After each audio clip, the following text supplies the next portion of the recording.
요즘 캐나다인들 사이에서 유난히 자주 들리는 말이 하나 있습니다. 이 앱 없이는 이제 생활이 안 돼. 하루에 두세 번은 꼭 들어가게 된다니까요. 단순한 유행이 아닙니다. 한때는 기술과 플랫폼의 무덤이라고 불리던 캐나다 현지 시장에서 이 앱은 무려 필수 앱으로 자리 잡았고 앱스토어 순위 상위권을 지키는 건 물론 일상의 중심 플랫폼이라는 말까지 들을 정도입니다. 그런데 더 놀라운 사실은 따로 있습니다. 이 앱이 캐나다에서 만들어진 것도 실리콘밸리에서 나온 것도 아니라는 겁니다. 정답은 전혀 예상 밖의 곳에 있죠. 바로 한국. 의외라고요? 그럴 수밖에 없습니다. 이 앱은 전 세계에 이름을 날리는 대형 브랜드도 아니고 눈에 띄는 광고를 내세운 적도 없습니다. 심지어 사용자 대부분은 이 앱이 한국에서 만들어졌다는 사실조차 모르고 씁니다. 하지만 누군가는 말합니다. 이 앱 하나가 우리 동네를 바꿔놨어요. 사람들이 조금 더 따뜻해졌어요. 도대체 어떤 앱이길래 멀고도 낯선 땅 캐나다에서 이런 말을 듣고 있는 걸까요? 여러분의 좋아요 버튼으로 비디오를 재생하겠습니다. 바로 지금 오늘의 사연 시작하겠습니다. 안녕하세요. 저는 캐나다 밴쿠버에서 프리랜서 디자이너로 일하고 있는 34살 에밀리 로렌스라고 합니다. 오늘 이 글을 쓰게 된 건 저조차도 웃음이 나올 만큼 사소한 계기에서 시작된 일이 지금은 제 일상을 조금 더 따뜻하게 바꿔놓았기 때문이에요. 그리고 그 이야기를 언젠가는 꼭 누군가에게 들려주고 싶다는 생각이 들었습니다. 그 이야기를 시작하려면 몇 달 전 제 삶이 작은 변화를 맞이했을 때부터 꺼내야 할 것 같아요. 작은 변화라고 쓰긴 했지만 제 입장에선 꽤나 큰 일이었죠. 이사였습니다. 5평 더 작은 집으로 옮기기로 결정한 건 순전히 경제적인 이유 때문이었습니다. 회사에서 계약이 줄어들면서 갑자기 소득이 들쭉날쭉해졌고 혼자 사는 삶에 꽤 많은 비용이 들어간다는 걸 뼈저리게 실감하고 있던 때였어요. 매달 빠져나가는 월세며 관리비며 전기세 같은 것들까지 모이면 마음이 자꾸 움츠러들곤 했거든요. 결국 큰맘 먹고 기존의 투베드룸 아파트를 정리하고 스튜디오 타입의 작은 집으로 이사를 결심하게 되었습니다. 문제는 집보다 더 큰 짐들이었어요. 서랍장에 쌓인 오래된 서류들, 쓸 줄 몰라 박스채 고이 모셔둔 믹서기, 이름은 기억도 안 나는 옛 연인의 흔적들, 그리고 한쪽 구석엔 한때 잘 써보자며 들여놓고 2달 만에 손길이 끊긴 커피 머신이 떡하니 자리를 차지하고 있었습니다. 그날 저는 정확히 34번이나 중얼거렸어요. 이건 버려야 하나? 문제는 하나둘이 아니었어요. 물건마다 버리긴 아깝고 남 주긴 애매한 애증의 감정이 달라붙어 있었죠. 이럴 때 보통 캐나다 사람들은 게러지 세일을 열거나 키지지나 페이스북 마켓플레이스 같은 중고거래 앱을 이용해요. 저도 예전에 시도해본 적이 있었지만 솔직히 마음이 편하진 않았습니다. 기억나는 게 있어요. 예전에 의자 하나를 팔았는데 지금 가지러 간다던 사람이 12시간 동안 나타나지 않았거든요. 결국 제 방에선 의자 대신 짜증이 자리 잡았죠. 그 이후로 저는 중고거래에 대한 약간의 트라우마가 생겼고 괜히 사람들 만나느니 그냥 버리는 쪽을 택했어요. 저처럼 귀찮음에 진심인 사람한테는 중고거래란 그야말로 체력전이자 감정노동이었거든요. 그러던 그날 짐 정리를 도와주던 친구 메건이 이런 말을 꺼냈습니다. 요즘 우리 동네에선 캐로 쓰더라. 당근처럼 생긴 아이콘인데 동네 사람들끼리 거래하는 거야. 편하고 괜찮더라. 캐롯이라고 그 이름을 듣자마자 저는 진심으로 이렇게 생각했어요. 건강식 앱인가? 혹은 채식주의자 전용 쇼핑몰? 그러나 메건은 진지하게 이어서 말했죠. 한번 써봐. 거리 인증만 하면 우리 동네에서만 거래돼. 스팸도 없고 이상한 사람도 거의 없더라. 그 말을 듣고도 저는 한동안 움직이지 않았습니다. 중고거래는 저에게 아직도 어딘가 꺼림칙한 영역이었으니까요. 하지만 커피 머신을 들고 몇 분 서 있다가 팔이 아파지자 갑자기 한번 해볼까 하는 생각이 들었어요. 괜히 팔아보겠다는 의욕보다는 어차피 버릴 거면 누군가에게 넘어가도 좋지 않을까 싶었던 거죠. 그렇게 캐롯 앱을 설치하고 회원가입을 했습니다. 가입 절차는 간단했고 위치 인증을 하자 바로 동네 사람들이 쓴 글들이 눈에 들어왔어요. 첫 인상은 심심한데 좀 예쁜 애 정도였지만 딱히 거부감도 들지 않았습니다. 그리고 가장 먼저 올린 물건은 역시 커피 머신이었습니다. 쓰지 않은 지 오래돼서 미안할 정도였지만 작동은 잘 됐고 사진도 최대한 곱게 찍어서 올렸습니다. 가격은 아주 낮게 거의 무료에 가깝게 설정해두고 말이죠. 그런데요. 정말 놀라운 일이 벌어졌습니다. 등록한 지 10분도 채 지나지 않아 메시지가 도착했거든요. 남편이 커피 머신을 정말 좋아해요. 커피 마시러 가도 될까요? 정말로요. 그 문장을 처음 읽었을 땐 심장이 철렁했습니다. 잠깐만요. 지금 이건 기계를 얘기하는 거죠? 사람이 아니라 커피를 마시러 오겠다는 건가요? 우리 집으로 거래 앱을 처음 써보는 저로서는 상상조차 못했던 친밀한 표현이었고 너무 갑작스러운 반응에 잠시 머릿속이 하얘졌습니다. 혹시 앱 사용을 잘못한 건가? 아님 제가 뭔가 이상하게 써놨나 싶어 글을 다시 확인했을 정도였어요. 다행히 그건 단순한 표현이었고 메시지를 주고받으면서 아주 상냥한 이웃이란 걸 알게 되었습니다. 그리고 다음 날 우리는 동네 카페 앞에서 만났고 그분은 환하게 웃으며 커피 머신을 들고 갔습니다. 제가 잘 쓰시길 바란다고 하자 그분은 이렇게 말했어요. 이걸로 남편이 좋아하는 라떼를 만들 수 있겠어요. 감사합니다. 그리고 잠시 후 제 프로필에 첫 리뷰가 달렸습니다. 친절하고 따뜻한 거래였습니다. 그날 밤 저는 앱을 켜놓은 채 멍하니 화면을 보고 있었습니다. 단지 커피 머신 하나를 내놓았을 뿐인데 이상하게도 마음이 꽤 따뜻해졌거든요. 어쩌면 그날 제가 커피 머신 대신 내놓은 건 혼자 지내던 나날 속 작지만 간절했던 연결이었을지도 모르겠습니다. 커피 머신을 내놓았던 그날 이후로 저는 이상하게도 캐롯 앱을 계속 열어보게 되었습니다. 처음엔 이 앱이 어떻게 작동하는지 궁금해서라고 스스로를 설득했지만 사실은 그게 아니었습니다.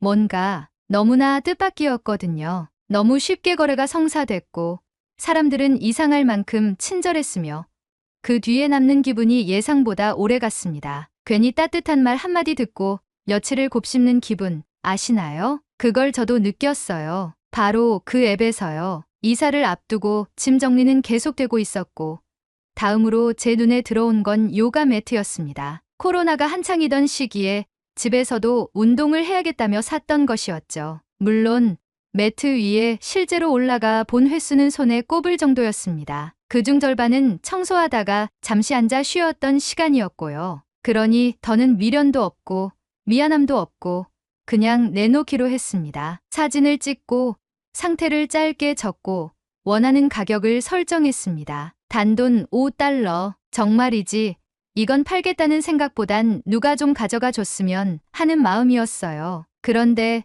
또 놀라운 일이 벌어졌습니다. 이번엔 20살쯤 되어 보이는 대학생이 연락을 주었고 메시지에는 이렇게 적혀 있었어요. 혹시 매트 아직 있나요?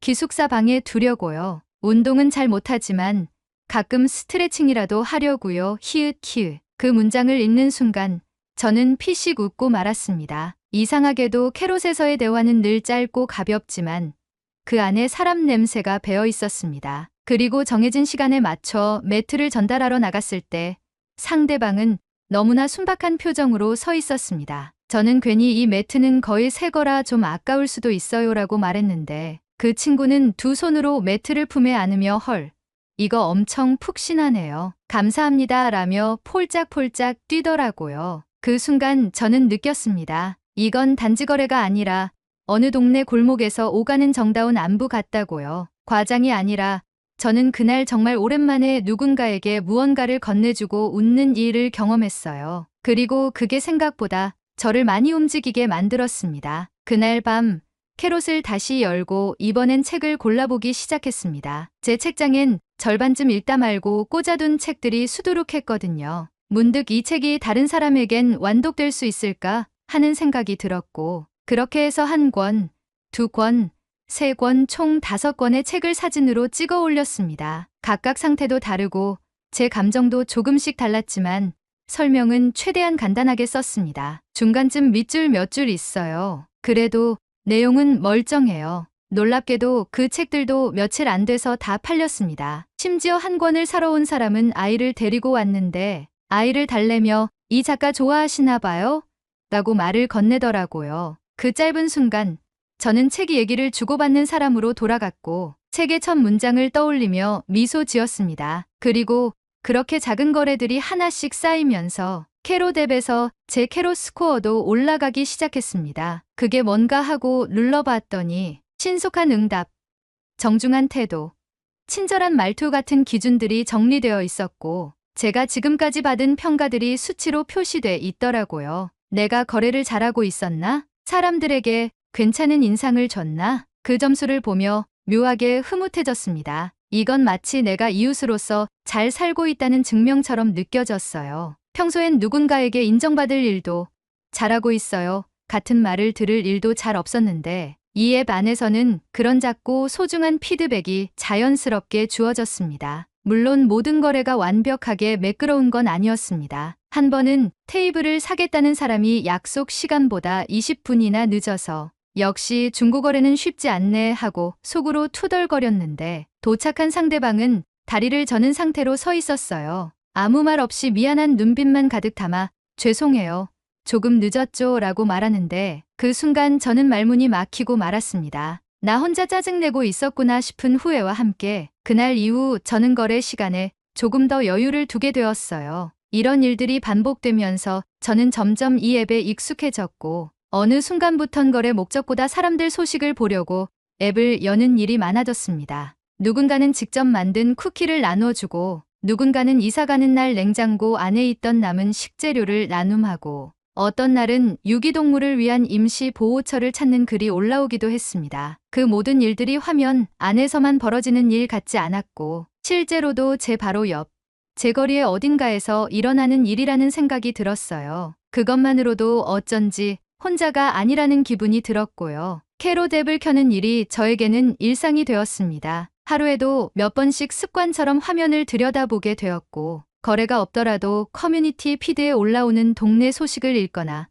누군가의 무료 나눔 글을 눌러보는 일이 자연스러워졌어요. 마치 아침에 날씨 앱을 확인하듯 동네의 소소한 변화들을 체크하는 것처럼요. 이쯤 되면 저도 인정할 수밖에 없었습니다. 저는 캐롯을 좋아하게 되었고 그 속에 머물고 싶어졌다는 걸요. 그러던 어느 날 앱 안의 커뮤니티 피드에서 우연히 하나의 게시글을 보게 되었습니다. 제목은 이렇게 시작되었어요. 캐롯이라는 이름 왜 그런지 아세요? 처음엔 별 생각 없이 스크롤을 넘기려다가 무언가 이상하게 마음이 멈칫했습니다. 그동안 캐롯이라는 이름이 귀엽다고는 느꼈지만 그게 어떤 뜻인지 고민해본 적은 없었거든요. 주황색 당근 아이콘, 부드러운 글꼴, 단순하면서도 친근한 구성. 어쩌면 그 모든 게 감각적 디자인이라고만 생각했는지도 모르겠습니다. 그런데 그 게시글 안에 써있는 문장은 제 눈을 붙잡아 버렸습니다. 캐롯은 당신의 근처 마켓을 줄여 만든 말입니다. 영어로는 Your neighborhood market이죠. 잠깐만요. 당신의 근처 마켓? 처음엔 단순히 캐롯의 철자를 바꾼 줄로만 알았는데 그게 아니라 한국어 표현이었어요. 정확히 말하면 한국어로 당신당과 근처근을 줄인 당근. 그걸 영어식 철자에 맞춰 캐롯으로 표기한 거였죠. 순간 머릿속이 얼어붙었습니다. 이게 그냥 귀여운 이름이 아니라 언어 그 자체가 철학이었구나. 당신의 근처, 그 말 안엔 단지 위치 정보 이상의 의미가 담겨 있었어요. 이 앱은 처음부터 물건을 사고 파는 기술이 아니라 사람과 사람 사이의 거리를 좁히는 감정 설계였던 겁니다. 그걸 알게 된 순간 이 앱에서 제가 느꼈던 모든 따뜻함이 다시 머릿속을 스쳐 지나갔습니다. 그동안은 왜 이 앱만은 다를까? 왜 이 앱에서의 거래는 이렇게 사람 냄새가 날까? 하고 의아했었는데 그 질문의 대답이 바로 이 말 속에 숨어 있었던 겁니다.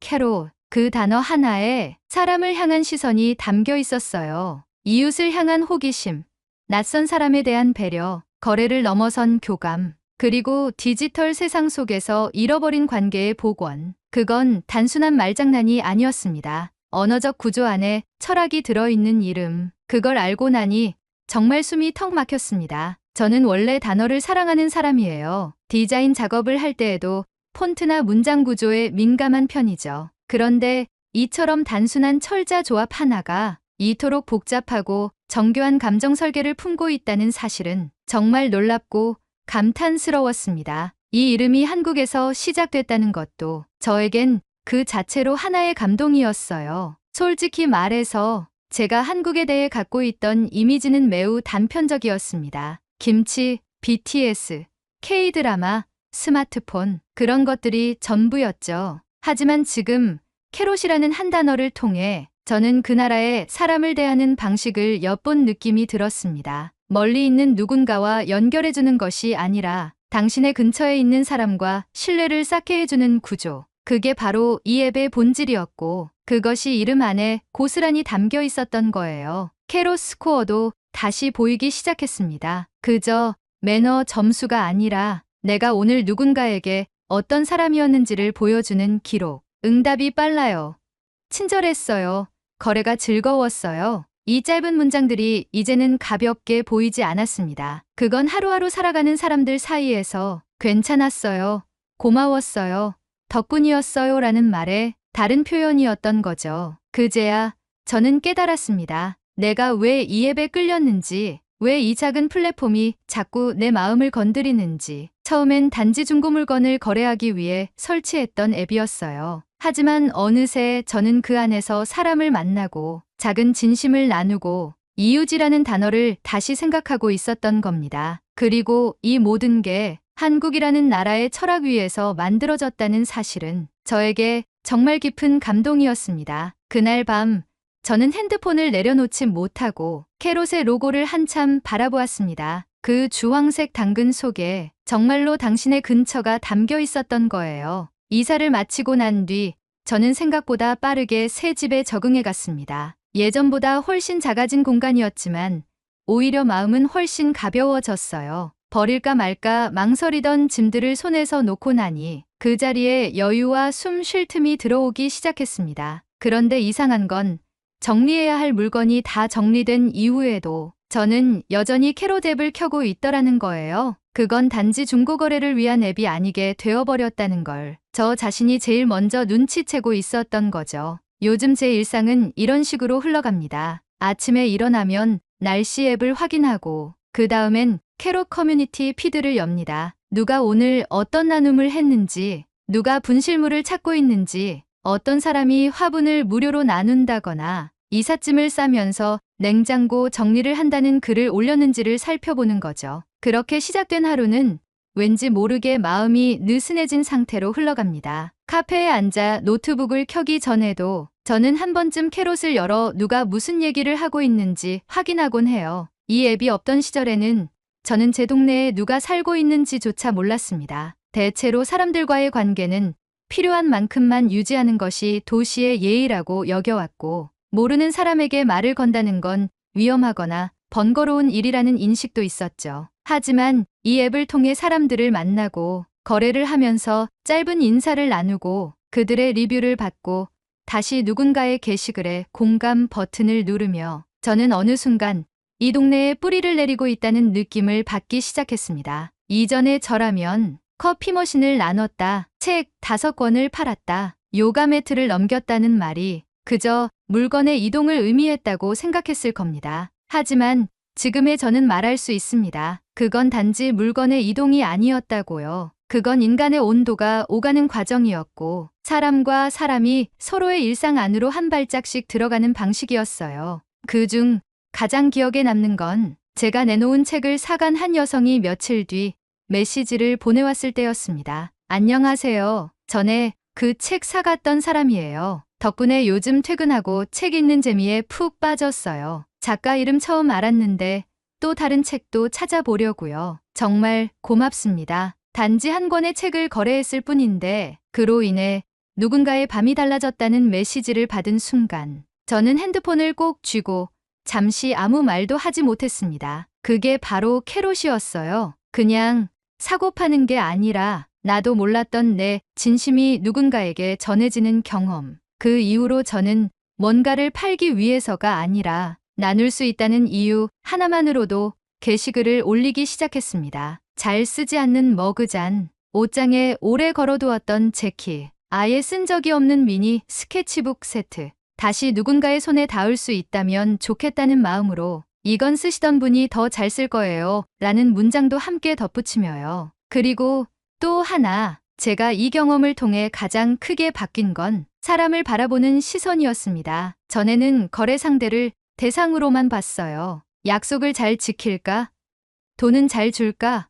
같은 조건적인 시선이 먼저였죠. 하지만 지금은 다릅니다. 그 사람이 남긴 프로필 문구, 선택한 프로필 사진, 거래를 하며 주고받는 말투까지 그 안에서 누군가의 성격과 마음을 읽으려는 노력이 생겼어요. 이 사람도 나처럼 따뜻한 말을 듣고 싶어 하지 않을까? 이 사람도 내가 믿을 수 있는 사람이라는 걸 느꼈으면 좋겠는데, 이제는 그런 마음을 담아 메시지를 쓰고 후기를 남기고 내 매너 점수인 캐롯 스코어를 볼 때마다 그게 사람과 맺은 관계의 기록이라는 걸 실감하게 됩니다. 이런 변화는 단지 앱 하나 때문만은 아니었을 겁니다. 그 앱에 담겨 있던 철학, 당신의 근처라는 말에 담긴 의도, 그리고 그 철학을 설계한 사람들이 멀리 있는 누군가가 아니라 바로 내 곁에 있는 사람을 믿자고 말하고 있었기 때문에 저는 그 말에 고개를 끄덕일 수 있었던 거예요. 어느 날 친구가 물었습니다. 그 앱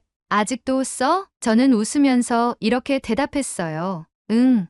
가끔은 그냥 열어만 봐도 좋아. 사람들이 뭘 나누는지 보면 괜히 마음이 편해져. 참 이상하지 않아? 그리고 이어서 한마디 덧붙였습니다. 그거 알아? 캐롯. 그게 한국어로는 당신의 근처 마켓이라는 뜻이래. 그 말이 너무 좋지 않아? 그 말을 하고 나서 잠시 정적이 흘렀습니다. 저는 다시 핸드폰을 들여다보았습니다. 화면에는 여전히 주황색 당근 모양의 아이콘이 떠 있었고 그 속엔 누군가의 나눔, 감사, 인사, 미안함, 그리고 작은 연결들이 흐르고 있었습니다. 저는 지금도 가끔 그 아이콘을 보며 생각합니다. 사람을 잇는 데엔 그 나라엔 뭔가 있는 것 같아요. 그리고 그런 뭔가를 이 작은 앱 하나로 느낄 수 있게 된 건 제 삶에서 꽤 특별한 선물이었어요. 그것을 보여준 건 바로 한국이라는 점이 제 마음을 더 이끌었습니다. 조만간 한국에 여행하러 가보려고요. 그 나라는 도대체 어떻게 살고 있는지 한번 눈으로 확인해 봐야겠어요. 도움이 필요하면 당근을 흔드세요. 오늘의 사연은 여기까지입니다. 오늘 사연에 대한 여러분의 생각을 댓글로 남겨 감동 비디오의 마지막을 장식해 주세요. 그리고 오늘의 비디오가 공감이 되신다면 구독, 좋아요 한 번씩 부탁드리겠습니다. 여러분의 댓글 하나하나가 영상을 제작하는데 큰 힘이 됩니다. 다음엔 더 흥미로운 사연으로 여러분을 찾아뵙겠습니다. 시청해 주셔서 감사합니다.